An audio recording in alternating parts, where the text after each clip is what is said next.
هنعمل مع بعض مربى الجزر. طبعا بكل تكاتها وكل تفاصيلها. جميله جدا وموفره وهتعجبك جدا وهتبقى احلى ان شاء الله من ايديكي. كانت مع صفاء مجاهد من صفحه طبق طبانه. لو اول مره تشوفي القناه بتاعتي ادعميني بسبسكرايب، فعلي معايا القناه عشان يوصلك مني كل جديد. ويلا نشوف اتعملت ازاي. المعتاد في كل مربى احنا بنعملها بنحط نص كيلو سكر على كل كيلو من الفاكهه، لان بتبقى مسكره، بيبقى فيها نسبة سكر عالية. لكن في مربى الجزر بتختلف شوية، بنزود السكر شوية. يعني هنا دول 3 كيلو جزر حطينا لهم 2 كيلو من السكر علشان يبقى فيه جوس كده هوت يلف المربى بتاعتي. وطبعا الجزر مختلف برضو لاني بنحط عليه السكر زي ما انت شايفة كده. انا عملت فيه ايه بقى؟ مسكته كحته او بالمقشرة، وبعدين بشرته رفيع زي ما انت شايفة كده ولفيته بالسكر. تمام.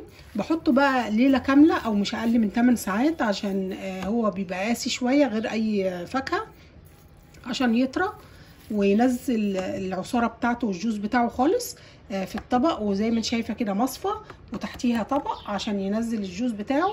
وبعد كده هنشوف الخطوه الثانيه. معلق خالص زي ما انت شايفه، كش خالص اهو، نزل الجوز بتاعه والعصير. حله كده اهو في حله على نار هاديه هو العصير بتاعه، ونوطي لغايه ما يستوي، لغايه ما نحس ان الجزر استوى والسكر داب تماما. السكر داب والجزر استوى مش اقل من ساعه عشان ما يبقاش قاسي ويبقى طري كويس ويلف كويس في الجوز بتاعه في المربى. معانا كل كيلو من الجزر او من المربى بتاخد كيلو سكر، بياخد معلقه كبيره من عصير الليمون. بنحطه كده بالطريقه دي حسب بقى الكميه اللي انت عايزاها عشان ما تسكرش منك.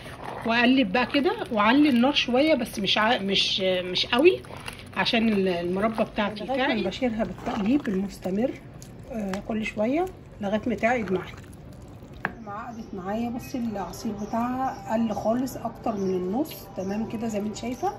وبعدين حطيت معلقتين كده زي ما انت شايفه كده اهوت، حطيتهم يبردوا الاول. لقيتها بصي متماسكه كده وعملت خط كده ما بقتش ايه توصل لبعضيها. تمام كده معناته ان المربى بتاعتي عقدت وبقت كويسه. بعمل ايه بقى؟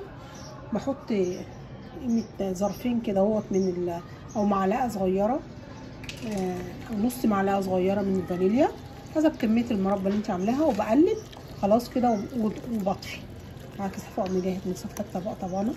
اول مره تشوفي القناه بتاعتي ادعميني بسبسكرايب، فعلي معايا القناه عشان يوصلك مني كل جديد. كده المربى بتاعتي جهزت وهنعقم بقى البطرمانات. ويلا بينا عشان نشوف هنحطها ازاي.